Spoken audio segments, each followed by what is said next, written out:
Okay, folks, welcome back to Angel Wallace Productions and God's Grace on Thee. I'm feeling good. We have time. It's still early morning, so I'm going to continue on reading chapters and putting my videos together because they're getting quite interesting, and we're finding now that this is not a Bible per se, but it's giving us information that is providing truth on some of those things that they buried or they veiled, That's the interesting part, is that the more we learn, the more we understand, then the better off we are. Okay? That opens us up. That provides us with more truth, and truth is going to set us free. Sunday, August 20, 1989, 10:30 a.m., year 3, day 4. Who gets saved? Well, besides the president and the other officials designated as successors, the Pentagon has developed COG plans for evacuating 46 key officials at any time of the day or night. Now, these 46, named to the Joint Emergency Evacuation Plan, or JEEP, would be moved by helicopter to bunkers and command posts. Now, each is issued a JEEP 1 identification card. And most of the JEEP 1 card holders are military officers who work for the Joint Chiefs of Staff. An additional 248 JEEP 2 card holders, disaster relief specialists, senior Pentagon officials, and others would be airlifted to bunkers and command posts, but only between the hours of 9 a.m. and 5 p.m. An attack after business hours would mean JEEP 2 card holders would have to get in their cars and drive to their designated locations. In all, more than 1,000 political and military officials have been deemed important enough to be continued operations of government to warrant evacuations. So odd is the business of planning for doomsday that nothing may be taken for granted. Thus, the COG planners have assumed that the coordinates for Mount Weather and Raven Rock have already been entered into the targeting devices of the Soviet Union's long-range missiles. But of this, there are other secret civilian and military bunkers. Specialists from FEMA and the Pentagon have divided the country into 10 different regions, among which there may be as many as 50 different fallout-resistant command post bunkers, now each linked with others by satellite, ground wave, and high-frequency transmissions. Any one of these facilities is equipped to function as an emergency White House coordinating the functions of a new reconstituted government. Now, theoretically, any secret command bunker could be used by the president or his successor during, allowing COG planners to play the ultimate high-stakes shell game. The attacker could never be certain which bunker was the right one. Like, command, and control. Secrecy and deception would also become watchwords of the COG planners. And in its essence, during the heavy expenditures of the Reagan years, COG, or Project 908, which is one of its official titles, was a crash program decided to manufacture mobile and secure communication systems, establish the regional centers to which a government under attack could safely be relocated, and replicate the most important government services, including the allocation of food and medicine and the coordination of disaster relief. Because it was so sensitive, the Reagan administration decided to remove much of the program from congressional oversight. Even many senior Pentagon officials were unaware of its existence. Now, for all the planning and money that went into the COG program, there have been some embarrassments. One plan called for replacing new communications gear capable of withstanding the electronic pulses created by nuclear explosions into specifically configured 18-wheel tractor trailers. The first 2 prototype trucks were complete in 1984, but when they were dispatched on a test run in rural Virginia that fall, disaster struck. And in one instance, a road buckled under the truck, which was far heavier than ordinary roadbeds can accommodate, and the truck sank into the pavement and immobilized the other truck, got wedged between a highway overpass. Evidently, someone had neglected to check the clearance heights for all the bridges. Hatton is too embarrassed to even comment that you might miss all this. Now, some of the communications gear itself caused problems, and officials say the computer systems of different government agencies have not been able to communicate with each other properly, collectively, and the systems cost billions of dollars to design, build, and install. 3 years ago, intelligence officials say it was discovered that 5 such systems could not communicate with one another at all. And to rectify the problem, new interface modems were designed. But intelligence officials say that the modems have interfered with the system's ability to send and receive information, in some cases by as much as 75%. In one instance, a missile launch protocol, which is a detailed series of data needed to arm, fuse, and launch a missile, took several seconds to transmit. And the transmission is supposed to be almost instantaneously.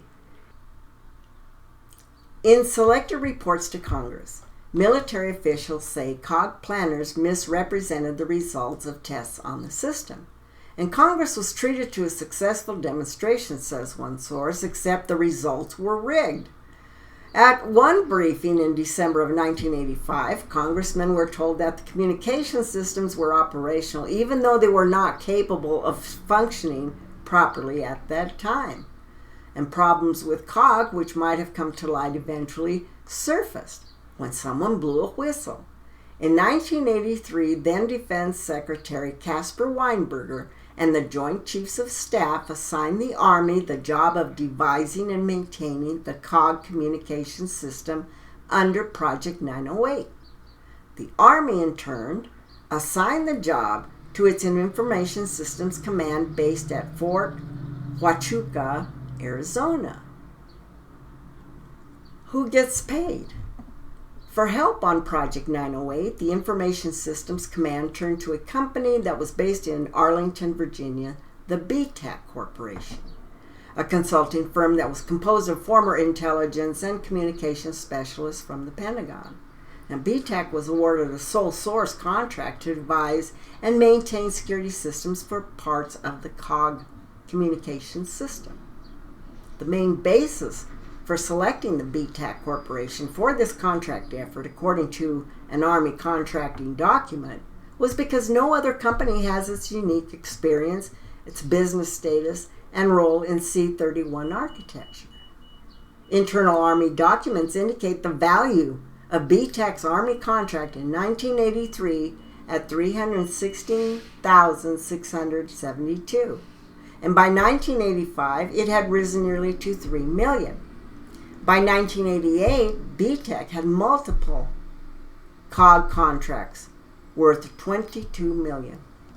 And a civilian intelligence officer responsible for security at the Information Systems Command was curious about BTAC. According to Army and congressional sources, Thomas Golden wanted to know whether regular Army personnel could supply the services BTAC was being paid to provide. And Golden would not talk with a United States reporter.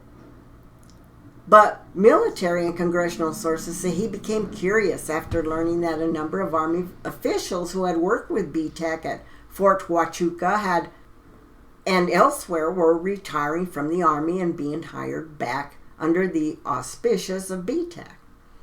So as paid consultants to the Army, some were earning up to $400 a day. And seldom had that Pentagon's revolving door spun more quickly. Golden also discovered that Eugene Renzi, a colonel, who was Deputy Chief of Staff for Operations at the Information Systems Command, had been a key player in the award of the BTAC contract. Golden learned that Renzi's son was now working for BTAC. Now, pointing fingers at COG was a risky business. Giacola Thorndike, a senior Army contracting officer at Fort Huachuca, says she was forced out of the Army after demanding repeatedly to review the BTAC contract. But Golden had authority to review parts of the contract. Now, friends, does this look like a bit strange?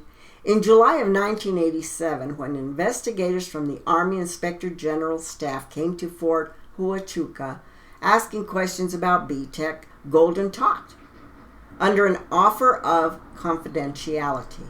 Now, Golden told of his concerns about the BTEC contract, and within weeks, Golden's comments had leaked back to Fort Huachuca. But of course, why else stage this scenario? It was a bad sign. The Army's Inspector General has enjoyed a strong reputation for integrity, but the Golden affair shot a huge hole through it. The Army IG began another investigation to determine who had leaked Golden's comments. But word of the new investigation quickly leaked, and before the investigators even left for Fort Huachuca, officials at the Information Systems Command had begun destroying documents. So when the Army investigators arrived at Fort Huachuca, they were told the documents had been destroyed in compliance with routine classified documents disposal procedures. According to a copy of their report, the Army investigators concluded that Renzi had retaliated against Golden, but they found no other improprieties and recommended that the investigation be closed. And Renzi received a reprimand. The affair was over, or so it seemed. But others beside Golden had begun raising questions about the COG program. Fred Westerman had worked for more than 20 years as an Army counterintelligence officer before retiring to open his own consulting firm. Systems Evaluation Inc. documents show that his company was awarded a contract to provide security for COG facilities around the country.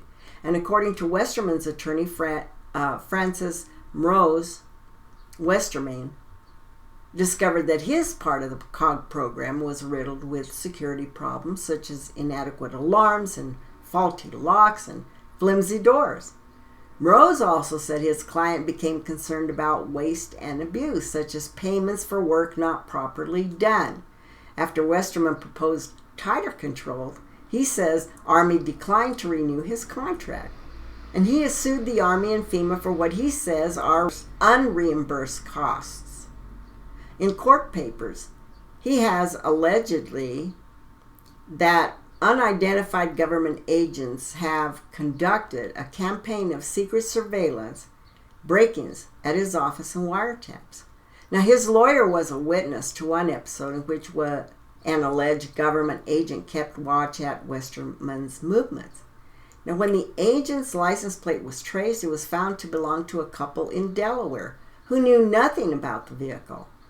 Now, Justice Department attorney has since launched an investigation. Now we know about the justice system, don't we, of Westerman to determine whether he committed any fraud in that COG program.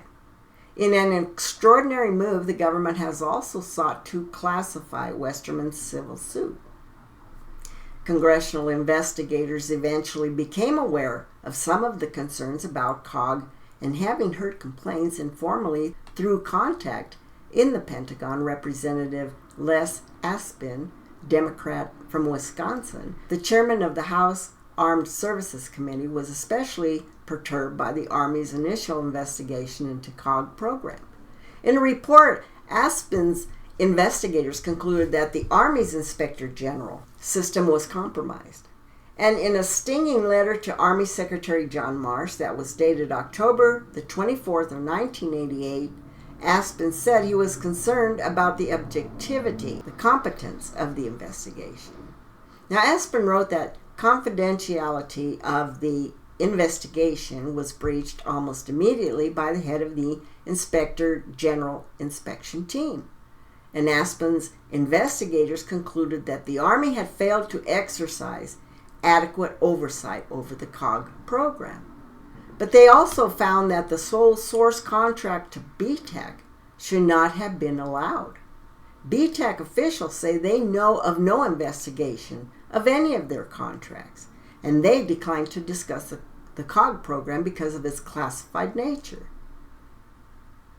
Now, for the Congress, the first long look into the COG program was not a heartening one.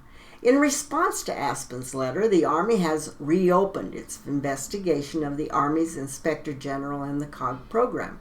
Now, those familiar with this latest inquiry and with the ongoing congressional inquiry, say intelligence officials are disturbed by what they describe as attempted cover-ups of wrongdoing, possible fraud, and woefully inadequate oversight of multi-million-dollar contracts. And the investigators have been told of double billing by some COG contractors to separate the agencies of the government for the same work. And it was also learned that other contracts valued in millions of dollars were increased by as much as 50% without input by any contract oversight office or without any demonstration of need. Now, the Pentagon sources say the COG program has awarded contracts worth tens of millions of dollars to formerly military officials who work on COG while they were in the Pentagon.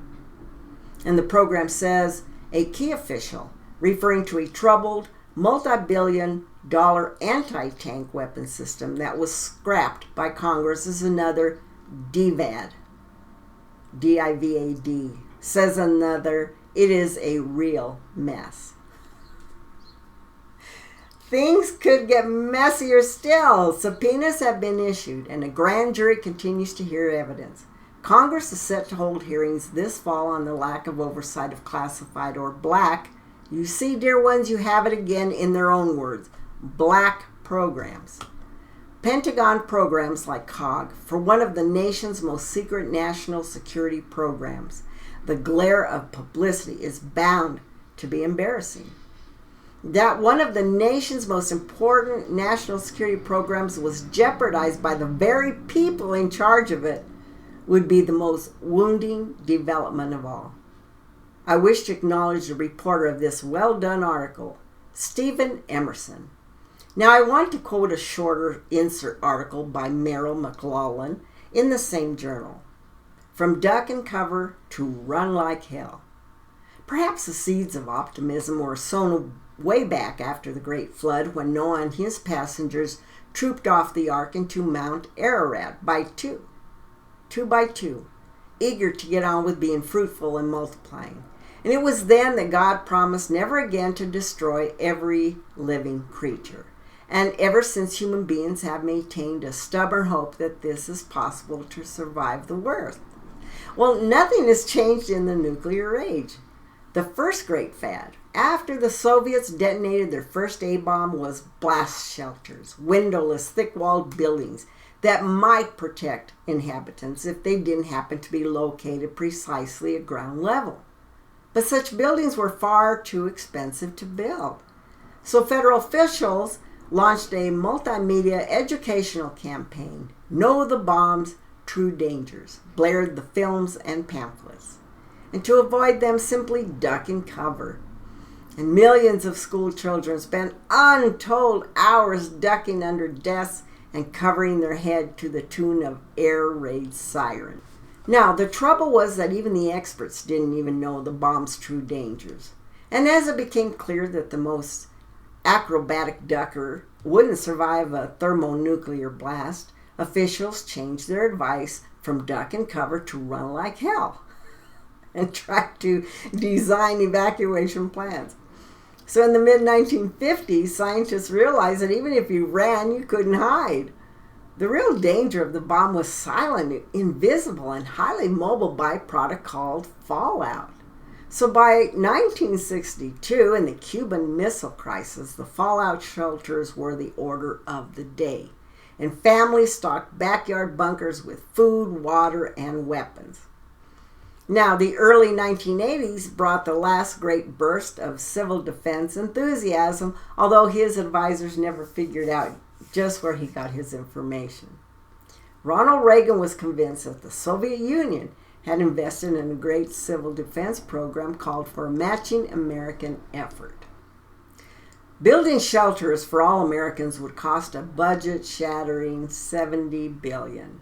Well, still cheaper than the SNL bailout, or more. So federal officials concentrated instead on crisis relocations planning. Once again, the planners designed evacuation measures. Now, the private sector too pitched in. AT&T set up shelter for key executives, And in Laverton, Utah, a developer built 240 underground condos complete with outdoor scenes painted on the windows. And for those without access to such facilities, Reagan's Deputy Undersecretary of Defense, T.K. Jones, had some advice.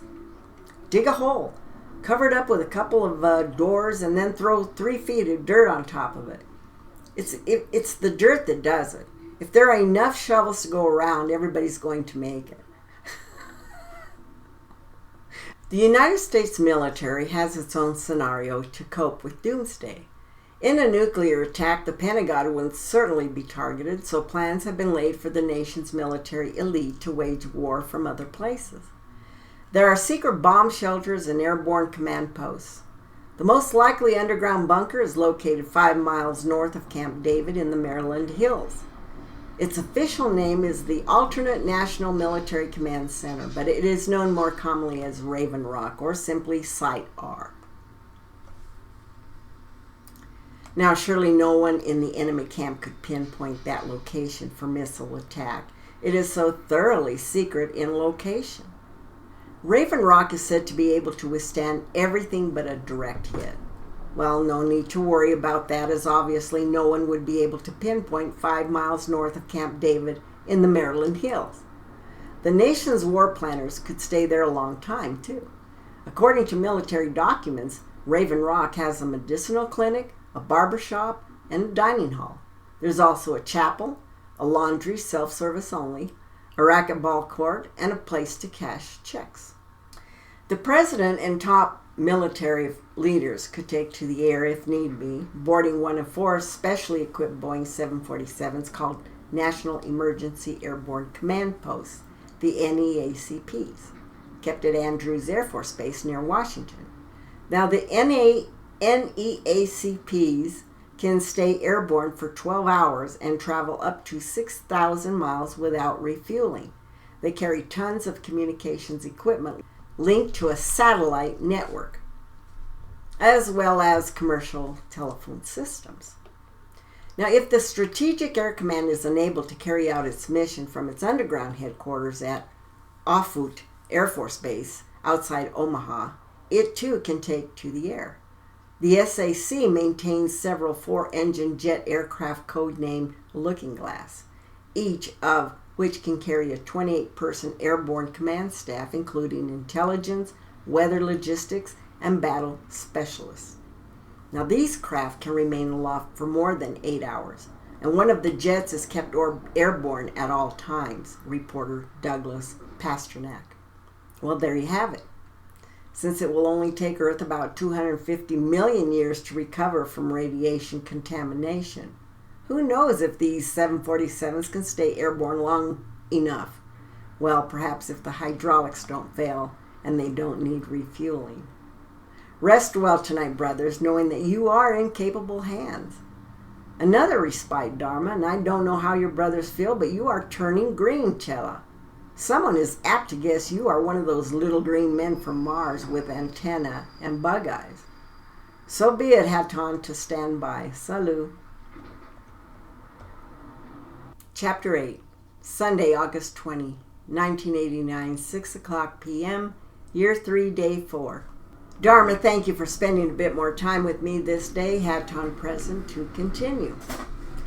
I will not keep you very long for the final session of this day, but what I do have to share with you is most important.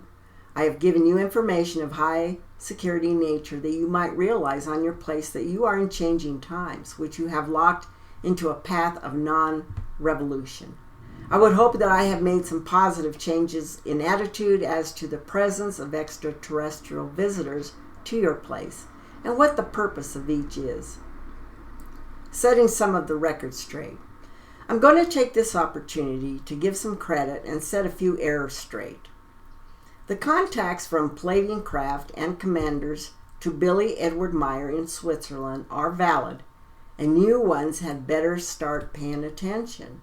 Earthman has a miserable nature and destroys anything he does not understand.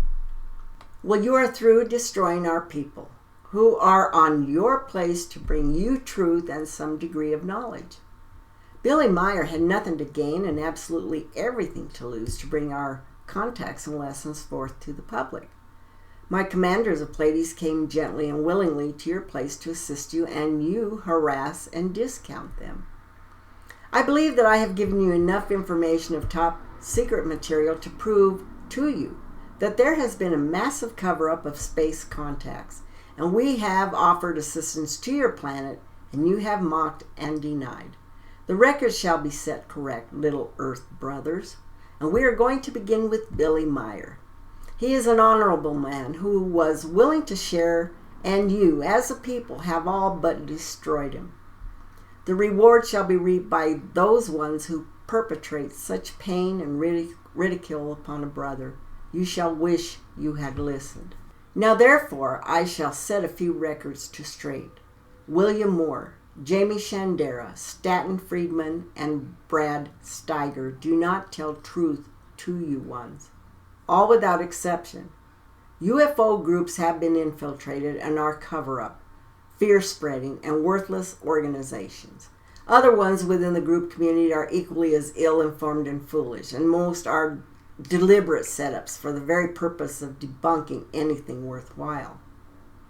Mutual UFO Network Director Walt Andrus wrote in 1980 in the MUFON UFO Journal that the photo book produced by the Intercept Group is an outright fraud perpetrated upon the public for financial gain. And he added, a U.S. investigation had identified a balloon in several of the photographs that supports the model on a string, while Billy Meier, with one arm operating his arm, moves through several different angles. Andrus lamented, even mentioning the photojournal in his group's publication. However, he wrote, it is imperative that such opportunists be exposed. Thank you, Mr. Andrus. I hereby expose you as an ill-informed, bogus, self-important, and self-proclaimed expert with no knowledge whatsoever. So be it. I confront you as a man who lies. I, Commander Hatton, was present on the craft photographed, and you are a buffoon of the expert class. You are an opportunist who touts lies for profit and are hereby exposed. Mr. George Early did a book review in Fate magazine in 1980, and he concluded, I think this book is nonsense. Handsomely packaged, to be sure, but nonsense all the same. And he later wrote in the spring of 1981 edition of a UFO newsletter called Saucer Smear that what Stevens, who is Colonel Wendell, offered as proof was cheap twaddle. And the book, by the way, is UFO Contact from the Pleiades, Volume 1. Now, I, Commander Hatton of Pleiades, do hereby denounce you, George Early, as filled with nonsense, not so handsomely packaged, and completely overflowing with cheap twaddle. You have absolutely no idea of that which you say. You are ill-informed and have blundered most severely. Lorenzo confused. Jim Lorenzo, who has had great exposure to the evidence, told the audience in the San Diego at the UFO 79 at the APRO convention, my present disposition is that the Meier case is a hoax. At least at the time, he gave enough honor to grant that he just couldn't explain some of the evidence. Which side would you think him to be on currently? Well, he got worse in the APRO bulletin. Cal Korff, you have besmirched Mr. Meier in a most cruel and humiliating manner, and I trust you like the flavor of crow, for you are going to end up chewing a lot of it. You have called Meier case the most infamous hoax in ufology. Now, this same phrase has been sprinkled through journals, media documentaries, and from the stages of every UFO gathering since. You are amongst those who spread terror and false stories about your space brothers, and it shall not be longer tolerated. All of you who lie will be exposed very, very soon. Worse, all of you know not one twiddle about it. Not one single thing. You get up and spout false gibberish and know absolutely zero about it. No respectable space entity would touch you ones that I have just named, much less give you direct contact information. Now here's the Friedman part of conspiracy. I sent one of my Palladium contacts to a so-called seminar where Mr. Friedman was a speaker. And after the show, my contact approached him and asked him about Billy Edward Meyer. And Mr. Friedman stated it was the worst hoax ever perpetrated upon the people. So be it. I noted that in every documentary presented anywhere, anytime, they are Billy Meyer pictures you scatter all over your screens and accept accolades for your brilliance. I denounce you ones as member of the largest cover-up conspiracy known to mankind, and it is very costly to your fellow man. You ones ask for proof, proof, proof. You get a spread all over you and you do not see. It is not for the reason of the UFO contact that Billy Meyer is cursed. This is to the world. It is because he had access and dared to speak the truth about the creation, God, and Emmanuel. The one you erroneously called Jesus. Jesus is a Greek word for the anointed one, and Emmanuel was given that label by Paul, Saul of Tarsus, long after Emmanuel was gone. Now my promise to beloved Billy Edward Meyer is that just as with Judas Iscariot, your name shall be cleared and written in honor on the books of transition, so be it. The returning Emmanuel, now known in his fulfilled inheritance as Sananda, travels with myself, Aton of Light.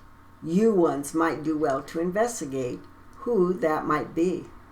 We are making final preparations for our appearance in such manner ye shall not be overlooking our presence. There are going to be some ones of you who will most surely wish you had throwed no stones. You are selling a species of humankind down the tubes in your lies and false teachings. The ones for whom you work and serve in your ego-false attitudes will cast you aside like chaff in the wind when you are no longer of value. Count on it, for that is the way the dark brotherhood works. Ye ones who think themselves wise are in no wise wise. You are filled with foolishness. Let us close this segment, Dharma, for it is late and we have worked long. I cherish your willingness, Chela, and I wrap you in my wings that you be at peace. You ones of truth carry a very heavy earth load, but it does not go unheeded for mine realms. The seals. I place mine seal and the seal of Sananda upon these writings of truth. They shall not be cast aside. Heed my warning carefully, for thy time is very short upon earth. Orb. So be it, for as I have pronounced it, so shall it come to pass in your generation upon this planet.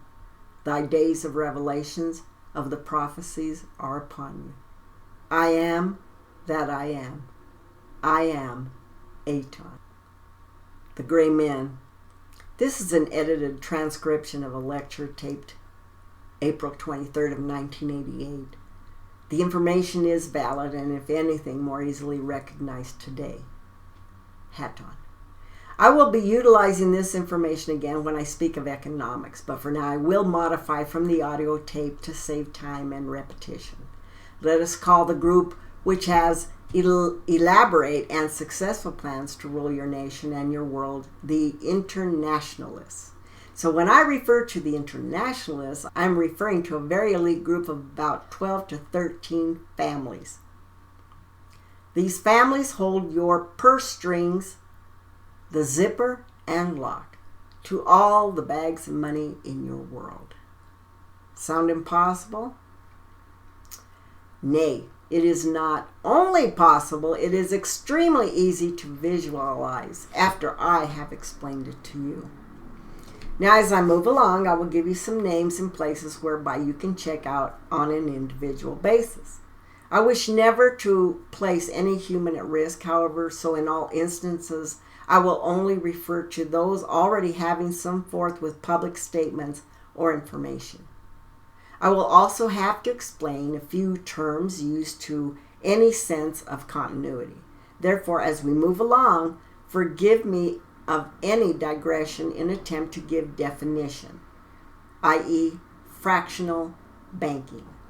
So first, you must fully come into understanding that there truly are the elite few, with plans well foundationed and functioning, who control both the world financial markets and ultimately will control all peoples of the world. And do not err in your thoughts by thinking I am speaking of someone else in the world. I speak more for the United States of America than I do the remainder of your world. As I pull portions of the puzzle together for this document, I shall again be referring to such groups as the Trilateral Commission, the Council on Foreign Relations, and the Bilderbergers. And forgive me if I am repetitious. I may need to be repetitious in order to fit the pieces in proper perspective. And you must know that there are certain families, literally, that control the hard currency. And the countries wherein these families abide are known as hard currency countries. These 13 families have control of the policy making and the decision making of the central banks of those countries. They are owners, these families, of the majority of the stock of the regional banks of the Federal Reserve System. The Federal Reserve would indicate to be more uninformed that this is a federal government branch. This is untrue. The Federal Reserve System is not a branch of your federal government. Just as these families control the regional banks of the Federal Reserve System, they also control the currencies that are not allowed to fluctuate. Note here that the American dollar is a standard against which all other currency is measured. Now, all other nations are affected according to the changing values of the dollar. Not only do these families control the currencies, but they likewise control the banks. This, friends, is in all the leading nations of your world. Now, for ease of understanding, let us just consider the industrialized nations at this point. I will also need to explain fractional banking to you because without understanding the lending system, you cannot get the picture properly. Now, all of the banks under control of these families practice fractional banking and beyond. Sometimes there's no hard money present at all, but let's explain by example on a personal level. This is actually referred to as a fractional reserve banking. Lenders are allowed to loan a maximum of up to 20-1. Now, this is perfectly legal, practiced by every lending institution in America and elsewhere. Example, Mr. A goes to his friendly banker, Mr. B, and deposits $1,000 into Mr. B's bank. Now, Mr. B's bank is a savings and loan, so Mr. A puts the $1,000 into his own savings account. And the savings and loan is required by our laws to keep only 5% in reserve. They are allowed to loan out 90% of the money invested or 95% of that which is placed into savings accounts. This means of $1,000, there is $950 which is available to be loaned out. In turn, the savings and loan takes the $950 and loans it to Mr. C to do some home repairs, let us say. So this gentleman takes his borrowed $950, goes to the local hardware lumber company and purchases his supplies, the lumber, the nails, etc. And the lumber company carries on regular banking, and therefore he goes to his bank with the $950 for deposit to Bank D. Now, Bank D is now required to keep 5%, but he can loan out 95%, which would be $902.50. So now Bank D is now required to keep 5%, but can loan out 95%, which would be $902.50.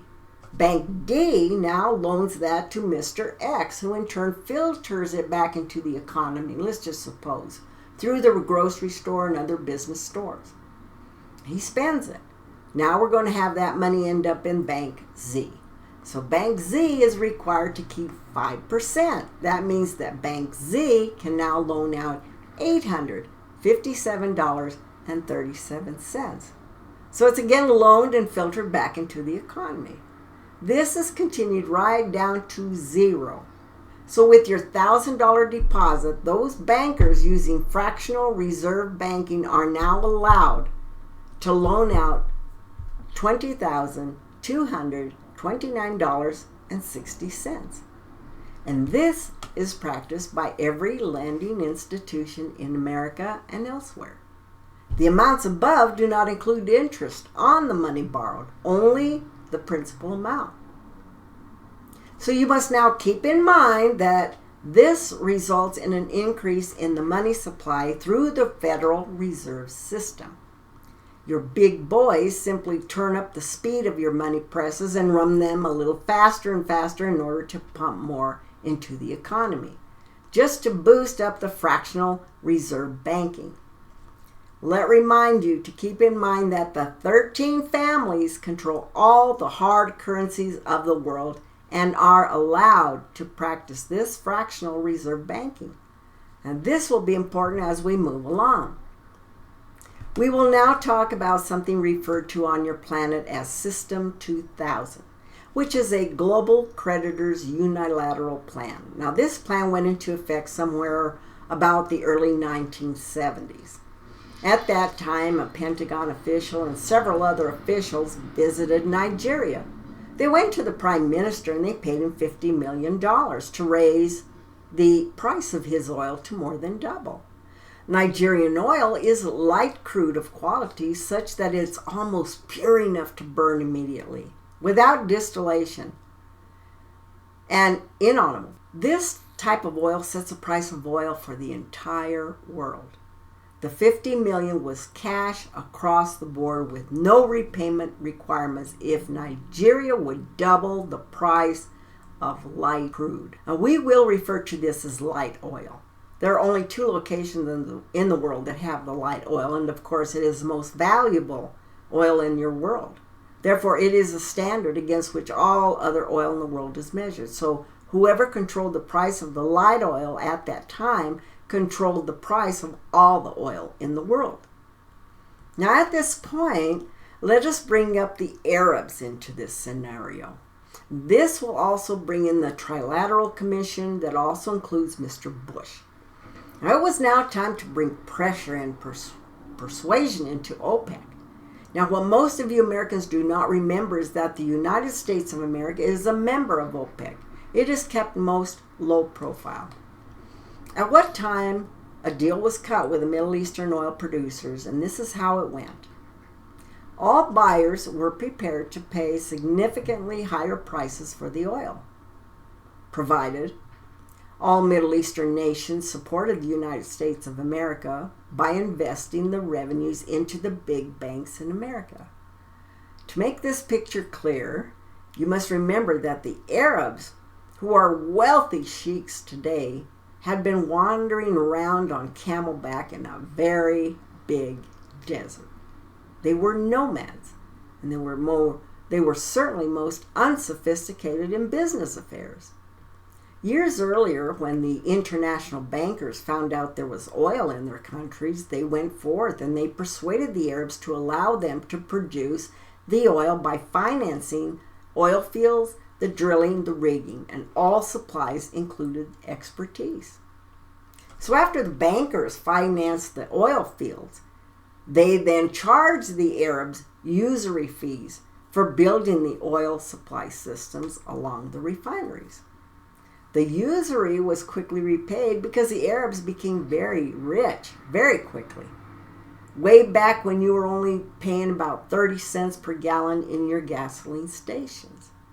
So let us now take it further.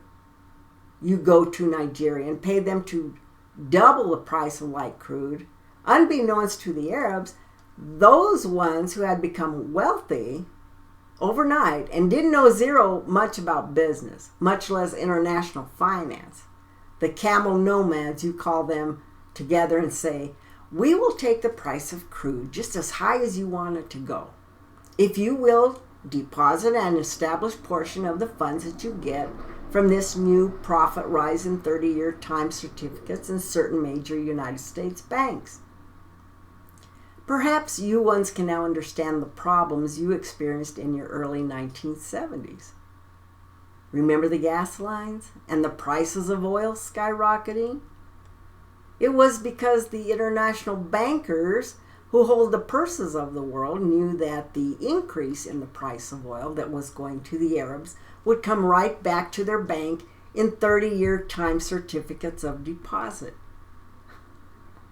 Turn now to 3-year time deposit and let's examine the bankers' plans. Back in the late 70s and the early 80s, Sheikh Imani and his bunch had no idea there was a connection between those banks or that they were the same people that had the controlling interest of the major oil companies. Do you see what has been woven here? After all, how could the camel-riding nomads realize the international bankers were having them hook, line, and up to the fishing pole? How could they possibly know that what was happening through these oil companies was that the monies were being cycled right back into the selected, no exceptions, banking system? They couldn't, and they didn't. Now, going a long ways back now in the 1870s, the Rockefellers set up something called a joint stock trust. Now here I will add, this was just a brief period of time before the American government declared these trusts illegal. But you see, these ones could function forever under what you call a grandfather clause. That, brothers, is the ultimate controlling factor in America of the prime banks and the Federal Reserve Board. And that trust is in the control of the Rockefeller Foundation and in turn controls the Federal Reserve Bank, and is this method whereby the internationalists are able to gain control of the currency of the USA. Does it begin to become reasonable that those New York banks are showing all-time record earnings? Yet all around the rest of the country, the United States banks and savings and loans are going broke and failing. That, friends, means you are being manipulated right along with the Arabs and equally as blindly with no recourse. Now let us come back now and speak of the deal which was cut. Your ones in power love that term, with the Saudi Arabians and the ones of the Middle East. Now these ones were required to put their money into the prime banks. Now keep in mind that they did not know that the prime banks were able to lend in amounts of 20-1. Now 20-1 was quite a while ago. It is higher at present. Now all they were receiving was the interest on the money that had deposited. And worse for them, in some of these countries, it is unacceptable to receive interest for religious reasons, so they might wait 30 years to get any money from their certificates of deposit. In other words, they did not know that this fractional type of banking could be done, but through this, the bankers of the world were able to gain control of the money of the Arab world. And in turn, the Arab world only received back part of that interest from the money that they placed into the international banking system under these 30-year time deposit certificates. Through the money gained from the Arabs through the manipulation of the price of oil and taking the price of gasoline from, let's say, 30 cents a gallon to $1.25 a gallon, there's a lot of money being made. Now with that money returning into the international banks at 20-1, I think you can see the staggering profits. So let us face facts, friends, that money originally came from you because the bankers had locked in the deposits. They were then in turn able to make loans to third world nations. Think back 15 or 20 years ago when the international bankers started investing in third world country loans. Now look very closely at the countries that are going bankrupt, completely broke today. It was fully intended that these countries go broke, and I will explain that in a little bit. And you might wonder how I know so much. Well, I have the best computer system in the universe, and all I have to do is key it up, and it is spread out before me. My computers rarely reflect errors, only changes in probabilities and perturbations in human action and reactions. I am sorry, friends, your friendly bankers set it up deliberately so that the third world countries would go broke. And you have to pay attention to history and look back in time when those third world countries were beginning to gain independence and setting up independent governments. It was at such times that these bankers loaned the upstarts great sums of money, which actually had come to them through the Arabs, basically. And the international bankers not only wanted, but ensured that these borrowing countries would misuse the fundings. It was fully intended that those countries would go broke.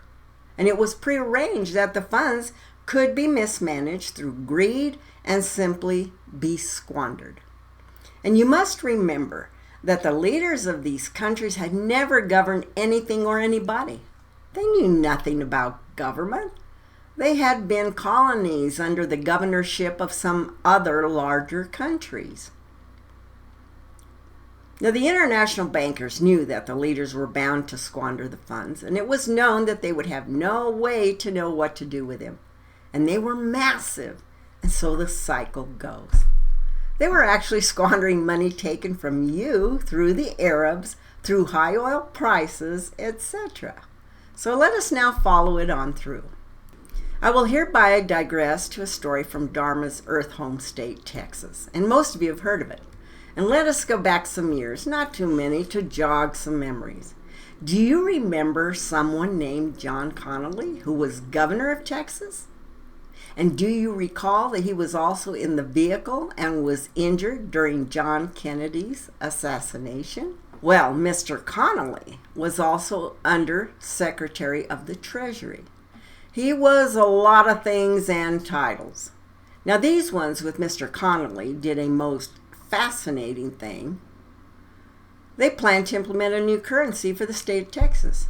You see, Texas is a part of the Union only through a renewable treaty, and the treaty is automatically renewed every year, but it isn't necessary that it be renewed. That means, friends, that the United States only has a treaty with Texas to keep it in the Union of States. It was not voted in as were your other states. And Texas was at one time, I believe your term might be, filthy rich. The state was wealthy, and there were many, many very wealthy individuals, rich individuals such as the Hunt brothers, who actually had nothing originally but became extremely wealthy overnight by oil. And that was all the way back when oil was first struck and became so very popular. And I am truly going to tie all this together, but you must bear with me, for there are so many facets. And I must make it clear what I am going to say. I will explain to you why, if you don't already know. It was so very important to the ones of the opposition, and why there was an assassination attempt against Mr. Connally's life as well as Kennedy's. And why are those men broken today and in a state of severe financial trouble? It is because the internationalists learned of what the Hunt brothers and Mr. Connally were trying to do. Texas, a state by treaty, can legally secede from your union.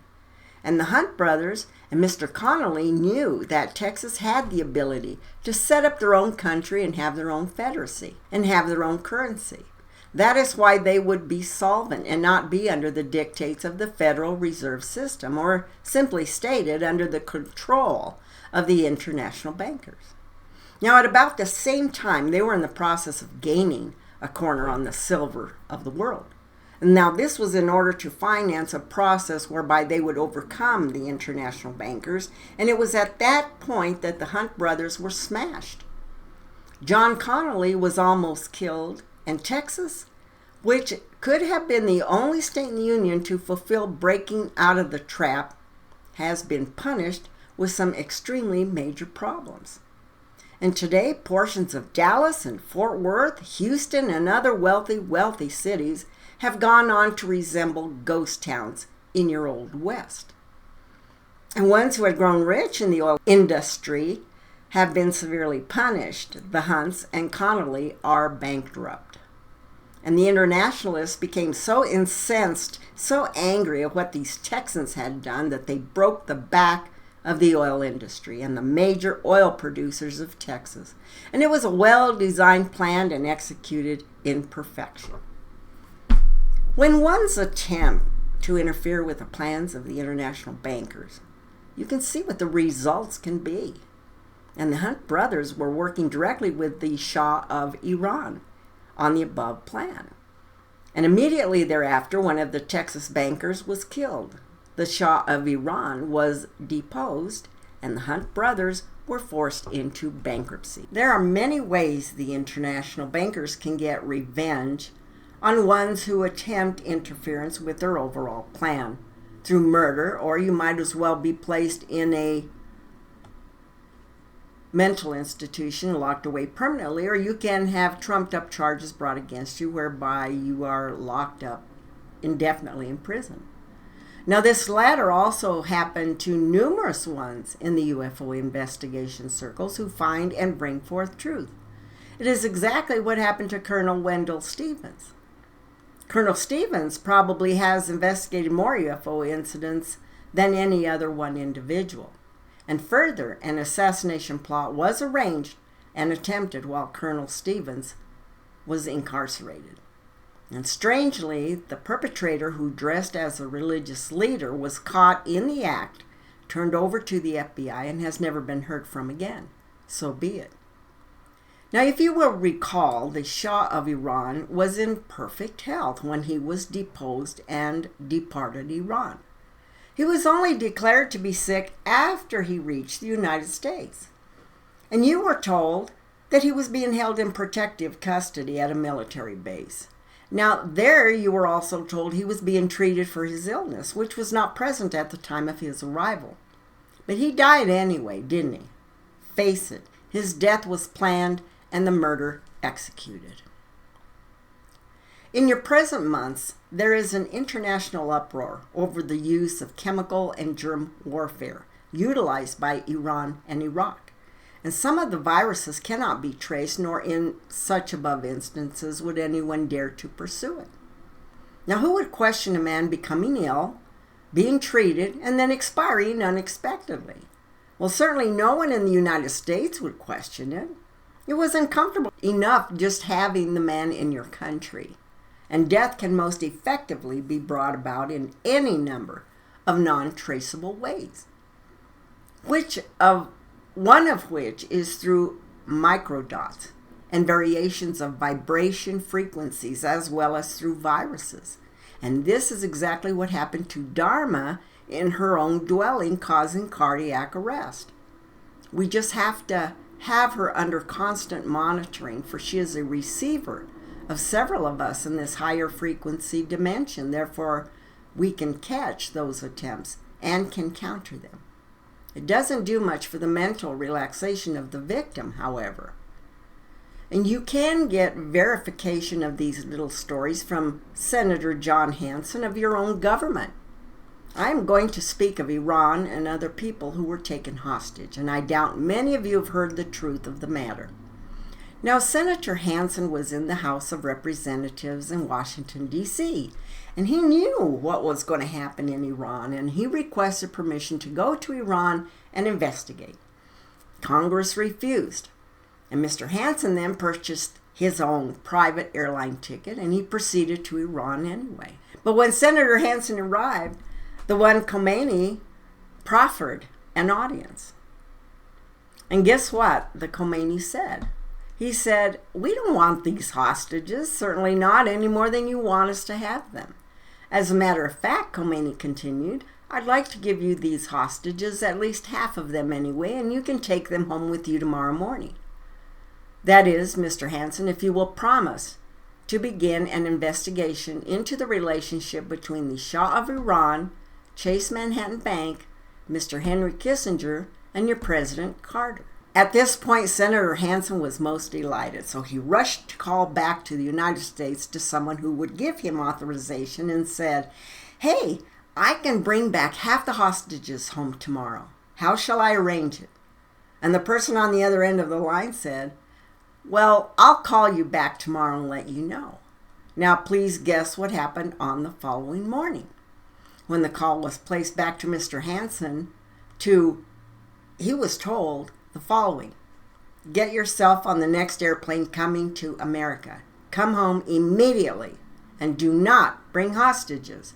Do not do any negotiating. You have no right to speak on the part of the Congress of the United States of America, even if you are a congressman. So get home immediately with no further discourse. Well, here is what he found upon his return to Washington. The incident was entered into the congressional record. And further, he found that President Carter knew the hostages were going to be taken, and further knew that they were there for a reason, and he was not to interfere. Now, you ones, get yourself ready for a bomb if you have not already have had access to this exposed. The release of the hostages in Iran was negotiated by a negotiator of Chase Manhattan Bank in New York, USA. All outside overt and covert attempts to gain release was a facade. Ask any Marine who was involved in the military efforts thereof. And is it really any wonder to you ones that Iran is all ticked off at you today? Well, those hostages and America were held in terror while bankers got the Shah's money safely into their banks before the Shah was killed, and then in turn got much of the money belonging to Iran. It's a pretty wicked way to get Iran's money into the Chase Manhattan Bank so it could remain solvent and be one of the wealthiest institutions in the entire world. The international banks formed bank holding companies so that they could not be held responsible. And the Chase Manhattan Chemical Bank and J.P. Morgan's Bank were the predominant banks for money deposited by the Arabs. And the holding companies were formed in order to loan out money to the third world countries while knowing full well that the third world countries were going to go broke. Now, after the Shah had been destroyed and the money was safely in the banks, there were massive amounts of money loaned to third world countries. And these notes were shifted from the banks to the bank holding companies in anticipation of the eventual bankruptcy of the borrowing countries. Now, one holding company was for the purpose of loaning money to the third world countries. The purpose of the second holding company was to borrow money from the International Bank in order to purchase agricultural lands. That means your farms and also certain corporations in the United States. The farms and businesses will probably continue to make some money, but the third world countries are designated to go down. Now, this is ongoing, dear ones, not a passing fancy. Now, here things began to happen rapidly and with a sleight of hand. And there have followed myriads of liquidations, foreclosures, bankruptcies, which are affected by the FDIC and the FSLIC, which are under the total control of the Federal Reserve Board. Literally dozens of banks all over America quickly were and are being bought up. But the big question is, by whom? Who has the money in sufficient amounts to make such purchases? Further, where could such sums of money originate? Well, the great sums come from the higher oil price money that goes to the Arabs, then deposited into the international bankers' banks. So the banks being purchased are then internationally closed. Now, some of these banks are still solvent, and they're also buying up farmland throughout America through the farmers who are now being put into bankruptcy because of the high American dollar in relationship to foreign currency. At least this is the way it was up to a year ago or so. It is fluctuating somewhat at the present time, for other heinous things are underway, which are the next step in the plan. And I shall not go into those things in this document, for I intend to do a document relative to your economics. First, let us consider what is happening now and has been for over past few years. A lot of things are being done now through the Oriental communities. So? We're going to now consider currency on a world basis. And we'll also point out why some of the monetary plans and money-making formats are valid and viable. Now let us speak a bit about Mr. Marcos, who was recently deposed from the Philippines. Now this is most typical, friends, to watch the hands closely. A representative of the International Bankers Bank went to those ones and said, "Mr. Marcos, we will note all your loans and offer you alternatives, and we'll forgive all of your loans. And you cannot pay them back. We cannot pay back the interest. You can't pay back the principal, but we would like to make you a bargain. We will just forgive the loans." Digress time. Remember, who did that money belong to that they loaned out to the third world places? It was not the bankers. Well, of course, it was that Arab money because of the higher prices that the people all over the world had paid. So back to what the bankers say. We'll just forgive your loans, the principal and the interest, and you never have to pay it back. If. Always the if. The if goes about as follows. You have to do away with your national currency, whatever it is. The dollar will be your currency basis of value. And we will set up with a type of a debit card system instead of the usual currency system. Then too, you must give us perpetual rights to all of the natural resources in your country. And interestingly enough, it was right after that little gift gesture that friendly little suggestion that Mr. Marcos was deposed. Now, why do you suppose that happened? Well, Mr. Marcos was pretty feisty, and he told the international bankers where they could go right after they got immediately out of his country. And he had no intention of giving them sovereignty over his country, and look what happened. Everyone in that country found that suddenly their social security number was synonymous with their credit card, with their credit number. And further, their central bank was to act as a wholesaler for credit, which in turn was extended to it by the new super bank, which was announced by your Mr. Paul Volcker in the fall of 1985. Now that was ratified immediately by President Reagan. And just a fun aside for you who love to play with numbers and speculate about coincidence, the names and numbers, the digits added up to 6. Lots of things around Mr. Reagan add up to 6s, even his retirement home address. I take very little stock in these things, but many of you seem to like the game. Also, because a president is not reelected does not mean he has vanquished from the fray.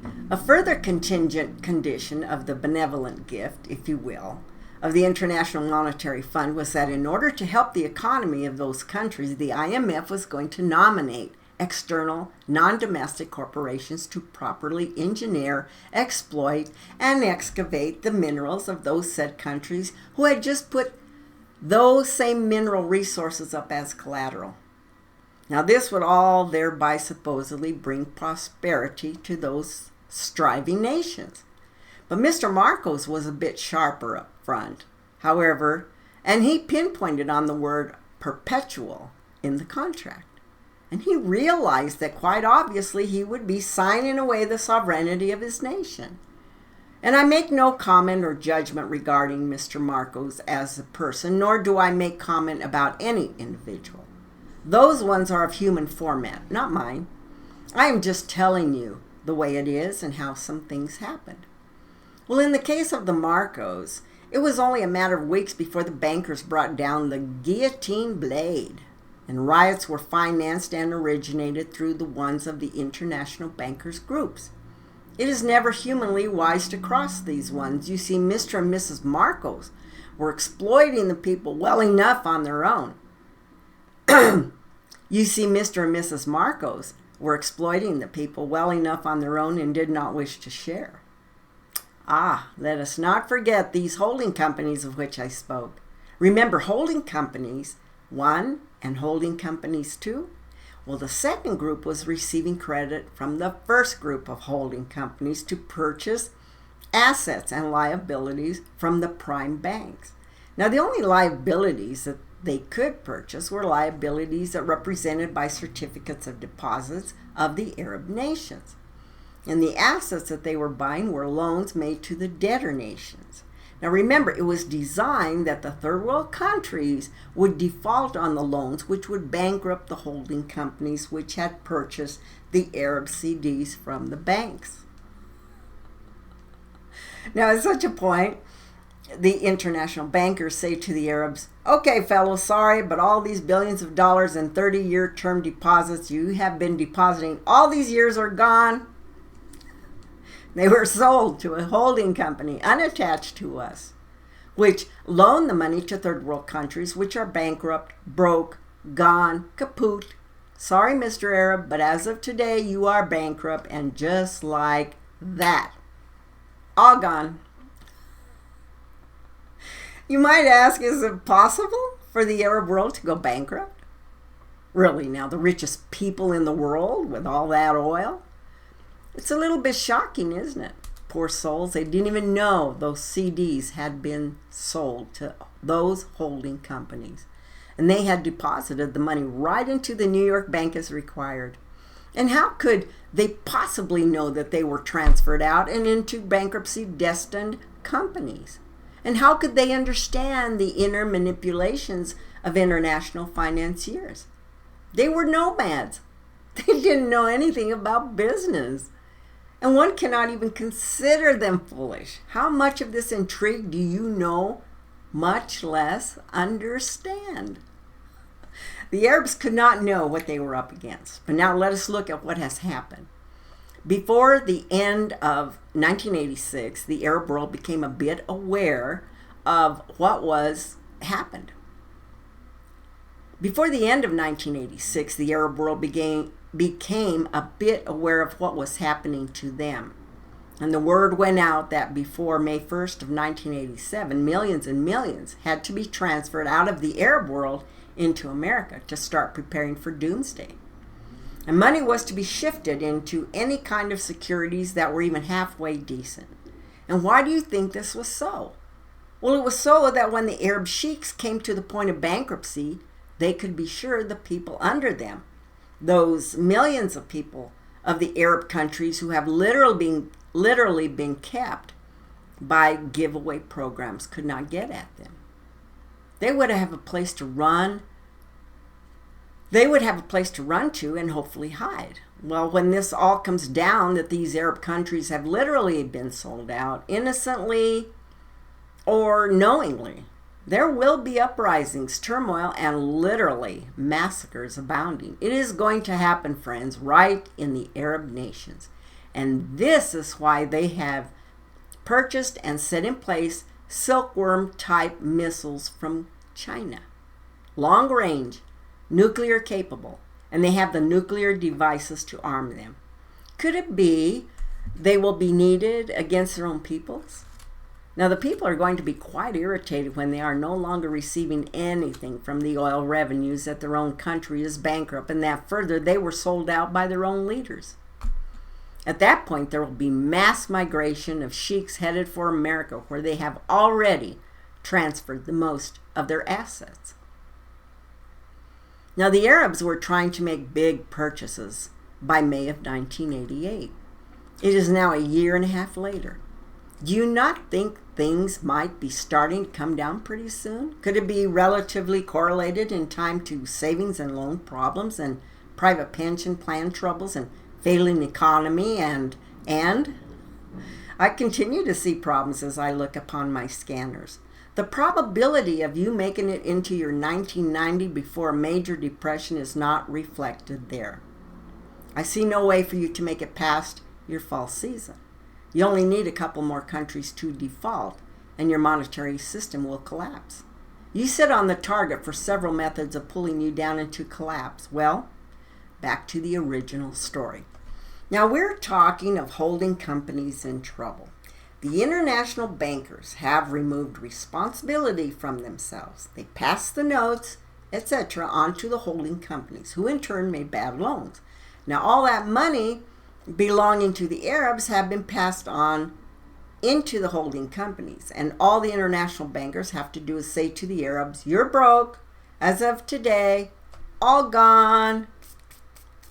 When the Arabs demand payment of the 30-year term notes, the holding companies are insolvent. Simply as that. No funds. Broke. Do you see now that this group made people some years back, and now they can break them with equal speed and efficiency without being accountable? I fear, friends, it is not very different from what is being done unto you, dear ones. But that is another story. What happens next after this point in insolvency and negotiations is that the assets would have to be liquidated. The Arabs now have to liquidate. They bought farmland, for instance, all over America. Likewise, they bought stocks in a lot of corporations, as well as a lot of bonds and some other kinds of real estate. In fact, they have controlled a large portion of the New York Stock Exchange. Now keep in mind, the Japanese control a large portion also. And let us look at the morning following the notice of bankruptcy. The Arabs will dump their stocks into the New York Stock Exchange. And what is going to happen when billions of dollars worth of their stock comes on the market? I'm talking billions and billions of dollars, and suddenly there it all is to be sold.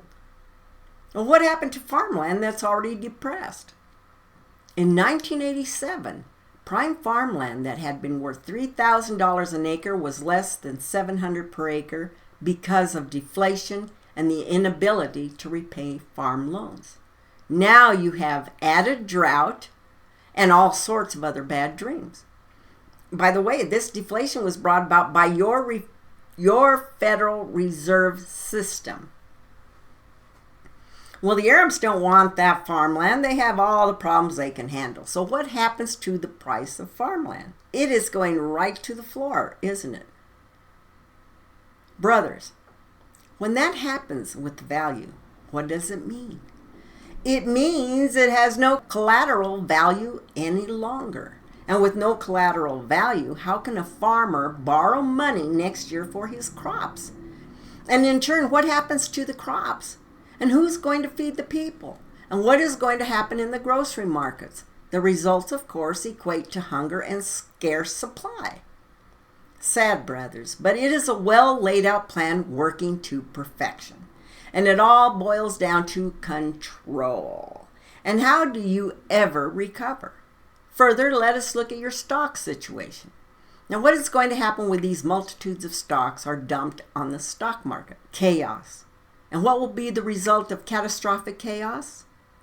It has been designed to throw the American stock exchanges, the private corporations, the private businesses, the American real estate, and quite frankly, the people in general, into a state of total confusion. Now, let me finish this plan for you.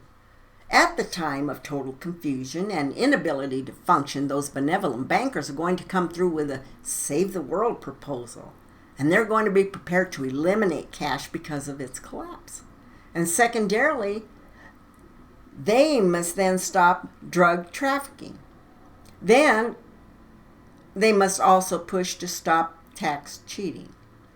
Now, what self-respecting American citizen can possibly be against such noble efforts?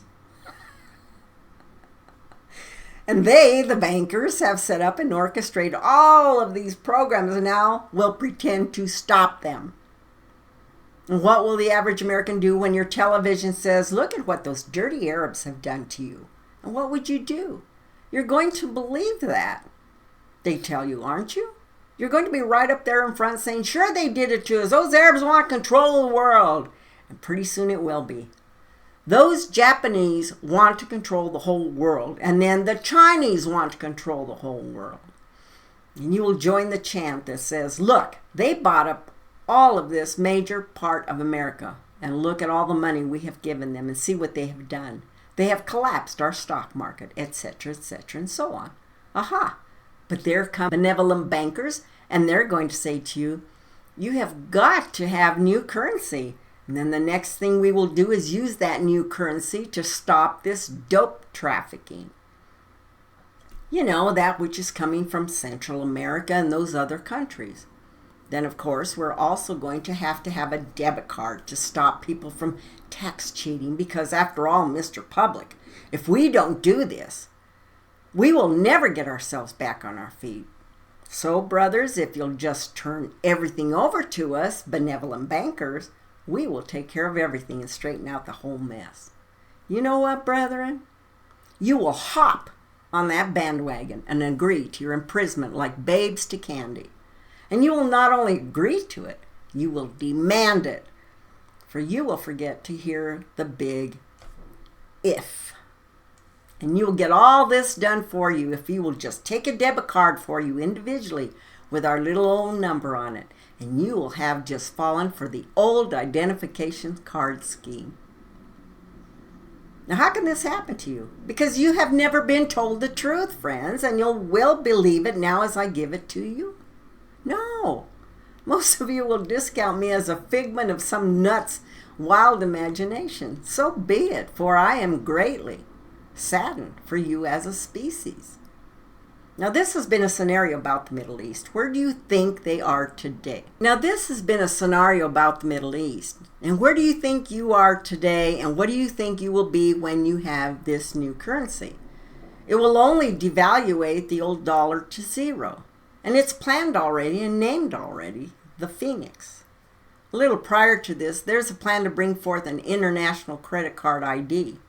Let us refer to it as a government ID card with your social security number on it, which would be, and get this, because the next is important, satellite linked through the Star Wars system.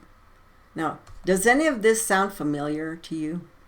Now, this program of Star Wars is at least 60% geared towards this very purpose, and the only 40% for the claim defense systems, etc. This major space link-up will facilitate the transmission of banking information throughout the world instantly. This would be a debit card with a number which would be required for you to do business. And friends, if you know anything at all about your biblical prophecies, God has already told you it will be, and it will take place. Further, it will be done in such a clever way that you Christians who say you will never sign up nor participate will never see it hit you, and you will have joined the program without even realizing it. Now, how else are you going to survive? Let us not be foolish in our claims, for you are dealing with the most clever planners who have outthought you completely up to this date. Now, I hope you will believe me when I tell you that the Stars Warp programs of satellite systems is in place. Satellites are up there, friends. We of other planets are allowed to stop nuclear warheads. We are not permitted to touch satellites which are not geared to some type of nuclear detonation. Well, all those wonder-filled bits of technology called eyes in the sky and spy satellites for your security are really for the purpose of transfer of every banking and income information which I have just described, which I have just been describing. It can set up immediate transfer of funds from all over the entire world from the debit card that the internationalists will see to it are established with every living person. And you will be on a system whether you know it or not. In fact, you who are old enough to read these words, and every child, are already entered therein. All information will be entered into a central computer, and from that place the world will come under instant financial control. So, dear Americans, you have just paid your hard-earned money to finance the program to initiate the Bankers International credit card system and number system that will be implemented whether or not you choose of it. It is done, brothers. It's in place. Done. Don't tell me you will not participate. You are already a participant, dear little ones. Oh, yes. And what of your defense systems? Doesn't look too good, does it? Well, we're not going to let those nuclear warheads out here in our space pass 150 miles away. This is our prerogative, and we stop them or dismantle them. Do you not see, brothers, that this is the way the prophecies are coming into your focus? It is happening all about you, but you don't seem to know what it is you're looking for. Please, all I want you to do at present is to hear me. There is naught you can do about it to any great extent as it stands. You who will hear me in mine own groups, hear me. You must utilize all of your remaining time to its maximum efficiency, for we will have to continue to work under our new systems. Our projects will never be less than excellent investments, and they must and will be funded. It needs to be done rapidly, however, before we are caught up in a total collapse of the monetary system. We can work through depression if we have fundings. Monetary collapse shuts us down for all practical purposes until the system can be put back on track and functioning. It can work, and it will work. For in these confused, rushed, and harassed days, there is great madness to shift money and make money, on money, and etc. Countries such as China and Japan, all non-hard currency countries, are desperate to convert to dollars. Now, I'll further tell you that your governments know we're here. They also know we are not here to interfere. We're here to walk our people through a transition. We plan nothing subversive, and we do plan good business ventures and welcome all who wish to participate. We have no communes. All work for fair reward. We plan good business with total integrity and latest technology. And we are here to help, not overthrow. We are here only to walk our brothers through, for it will all come down just as the prophecies are given. And there will be some very bad times ahead, most surely if plans are not made for these days of tribulation. So let me speak a bit more regarding timing. And I know that what I have said is truth. It was confirmed by top sources in Switzerland that by October of last year, there were 12 debtor nations who had agreed to the proposal of debt forgiveness in exchange for perpetual consignment of natural resources. Now, there's only need to be one or two that give enough leverage to announce the Arabs bankrupt. As of now, all the top leaders in the Arab world know the story, and they're scared to death about it. They don't know what they're going to do about it, but there's actually nothing they can do about it. They certainly do not know how to announce it to their populace. There doesn't seem to be any way to get the information to the people. Further, no one knows how to announce all this to the American people. It has been attempted by some and fallen on deaf ears. And I hope that by the time many of you have read this document, there will be recognition of our presence in your space. What I tell you is truth. I would like now to sum up this scenario. Because the 20-to-1 debt to asset banking ratio also operates in reverse. And that's how it is with leverage. It only takes about 5% of the third world countries to declare bankruptcy. And when they do, and they accept the plan of the international bankers, then the bankers can declare the bank holding companies bankrupt. Because of the reverse leverage of the loans, only 5% of the world countries could basically declare the world bankrupt, and the ownership of all falls to the international bankers. When this program is initiated and in place, it will wind up with the international bankers owning all mortgage and all properties. What is that going to do to your country? And what about the world? And what control will they have when they initiate the debit card? It will be an automatic number which will be given and would be required because the country is devastated. And it would then result that the international bankers, who are made up of all these secret and complex committees I have previously discussed, would now own the majority of the United States and most other countries, for all will fall in short order. Would control the Arab world, and therefore by about a 30-year plan of manipulation will have brought the peoples of the world under control. 2 years ago, your Senator George Hansen said you had only about a year to get this under control, to get the information out and do something about it. Well, your year has passed into 2.5, and how much have you heard about it? And I doubt very much, brothers, this is how men make slaves of their fellow men. It has, however, been prophesied since the beginning of your world that these things would come to pass. And this statement is not to give you negative feelings. This is to tell you that you are in the time of the evolution of your planet where these things are coming to be. I go through all this that you might recognize as signs which are all around you. The time, in your perception of time, is fleeting. The time we call sequence of events is fleeting. We have much to do, and we are here and available to assist you ones of God and the children of our planet called Earth Terra. You are a sister planet to us, Pleiades, and many of our ones walk among you. There are many duties and jobs that must now be finished. And the story, the work, will go out, for that is God's promise to man. His promise is to allow man to hear and to see, followed by proof.